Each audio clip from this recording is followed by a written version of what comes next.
What time signature is this?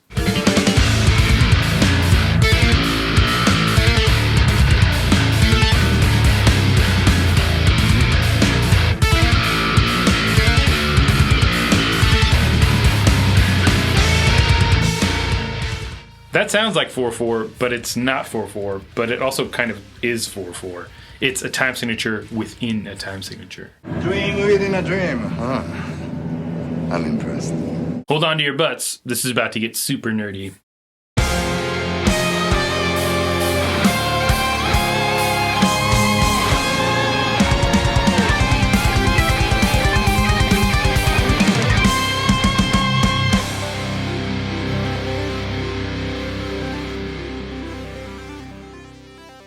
This rhythmic concept, which I'm calling time signature Inception, came about when I was writing my latest single, Paramnesia, which features the incredible Jacob Umansky of Intervals fame on bass. If you haven't yet, you can check out this song on the channel or pick it up on Bandcamp for $1 or find it on all of your major streaming services. I also have guitar tabs available for this song. The links to all of that is in this video's description. This rhythmic concept definitely isn't a new creation of mine. It's a combination of a couple of other advanced rhythmic approaches. By going through the writing process of this section of the song, we'll see how I came about this and why I think it's so cool. Just because an idea is overly convoluted and complex doesn't make it cool. The entirety of this song is in 11/8 at 200 beats per minute. Not once does it go away from that. And actually the entire song uses the same subdivision of 11/8 throughout. It's grouped as 2-3-2-2-2. 1-2, 1-2-3, 1-2, 1-2, 1-2, 1-2, 1-2, 3, 1-2, 1-2, 1-2. Here it is with the metronome playing that subdivision.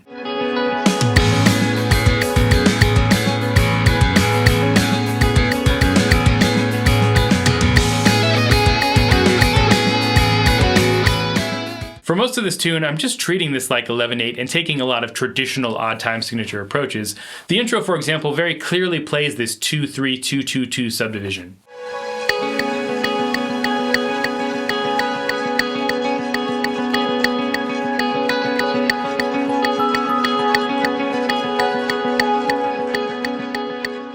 In the chorus, the 2-3 gets treated as one group of 5, and the last 2-2-2 as a group of 6, which almost feels like 2 even beats with a backbeat on the second beat.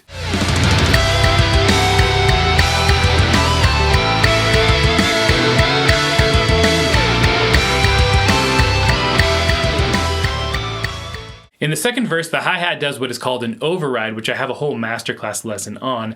By playing straight quarter notes over the 11/8, the hi-hat doesn't land on the downbeat of each measure, but every other measure.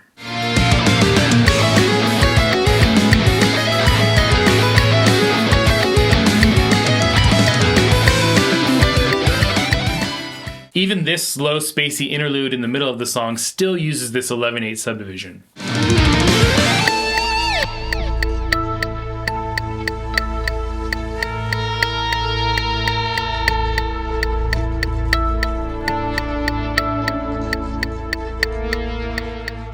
But the real fun happens after that spacey section.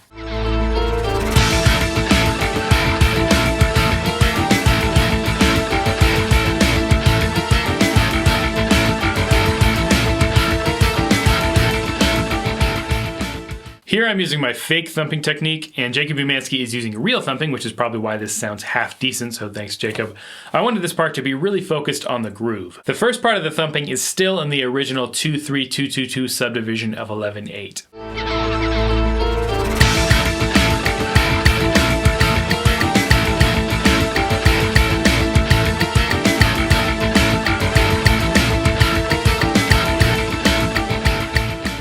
Then there's this.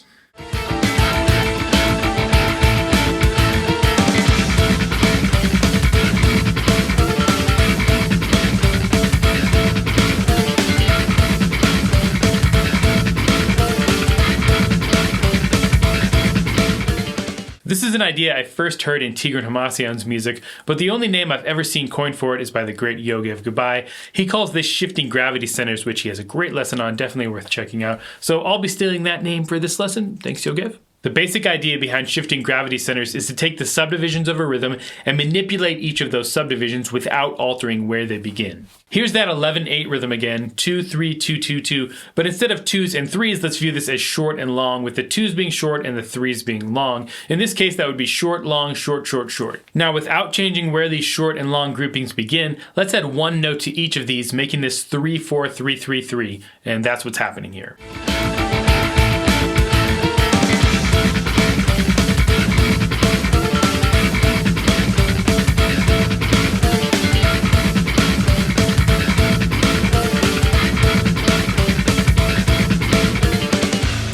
Here's that same shifting gravity centers change with the original 2-3-2-2-2 click. Notice how the click lines up with both rhythmic variations.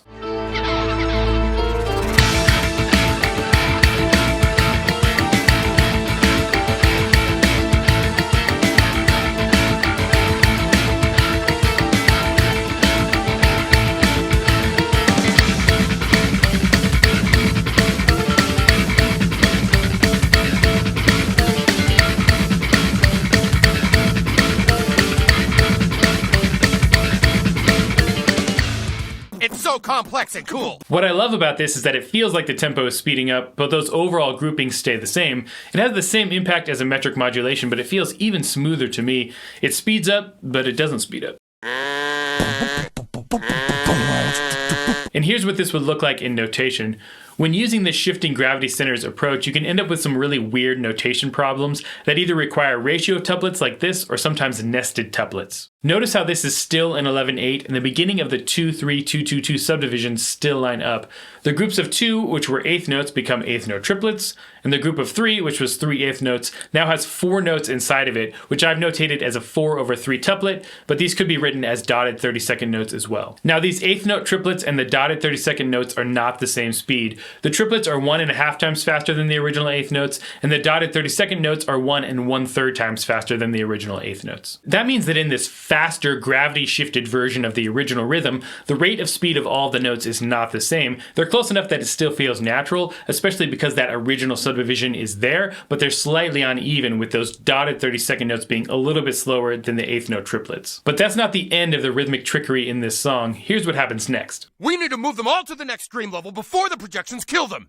What next dream level?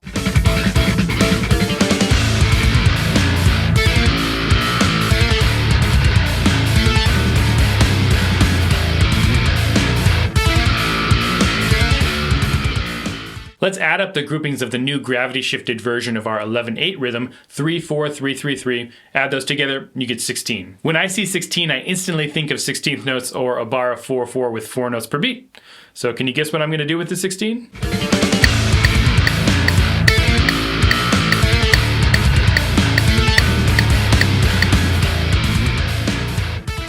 Yep, you guessed it. In this next heavy riff, I treat the new gravity-shifted rhythm as 16th notes to make a bar of 4/4, and this 4/4 is inside of our original 11/8, a time signature within a time signature, or time signature inception. Dream within a dream. Like a taco within a taco? A double-decker taco supreme. Exactly. Remember from earlier that not all of the notes in the 3-4-3-3-3 groupings are the same speed. The group of 4 is slightly slower. That means that in this 4/4 riff, the 4th through 7th 16th note are slightly slower, and if I notated it in 4/4, it would look like this.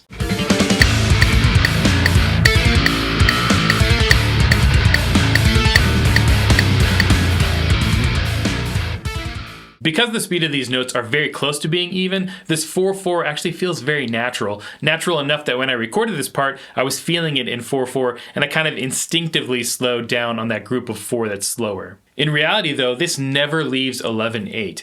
Here's this whole section with the 2-3-2-2-2 click. Notice how this works over everything.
And that's how I went about putting a time signature inside of another time signature. Dream within a matrix within a dream. Did somebody order a pizza? I find this type of rhythmic exploration really fascinating, and this idea in particular I can see a lot of potential with. There are a couple things I love about this. Number one is that it makes for an incredibly seamless transition to a faster speed because it isn't actually a tempo change. That underlying subdivision is remaining consistent. I could have done an actual metric modulation pretty easily.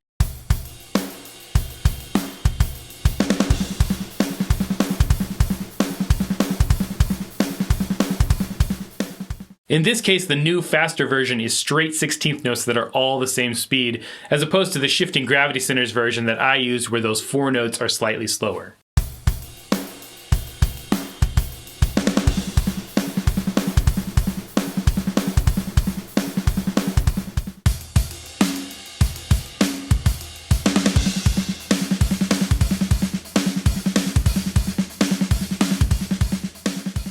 This actually works really well and it achieves a similar effect, and I'll often use metric modulation like this, especially if I want to get to a new tempo and then move into some new musical territory. But in the case of this song, it goes back to the original 11/8 rhythm, and keeping that consistent underlying 11/8 subdivision throughout makes for slightly smoother transitions in and out of the faster 3/4-3/3/3 pattern.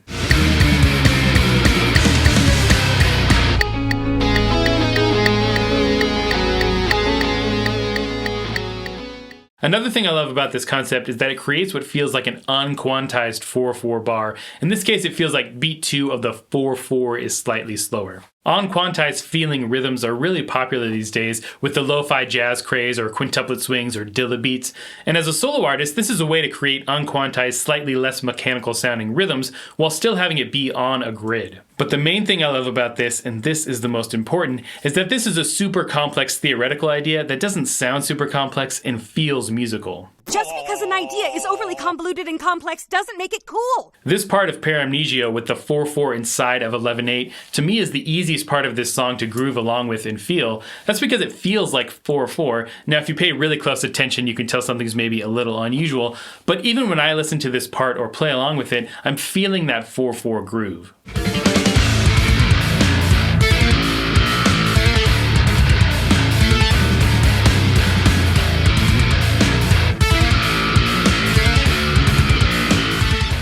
I'm a huge fan of crazy complex theory, and I've been a theory nerd for years, but there are plenty of theoretically advanced concepts that are almost impossible to use in a musical way. That's why this time signature Inception is so exciting to me, because I can envision lots of great musical applications for this technique, and I'm excited to try and push this idea further. If you know of any other songs that do something similar to this, please let me know. I doubt I'm the first person to do this. And as I talked about, this is really just a combo of a couple of other ideas put together, but I'm really pleased with the final result that this brought about.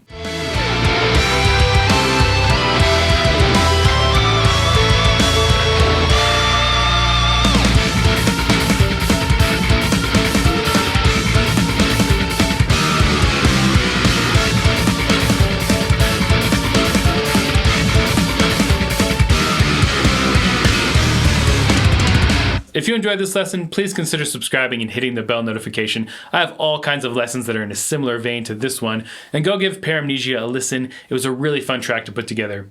Until next time, stay proggy.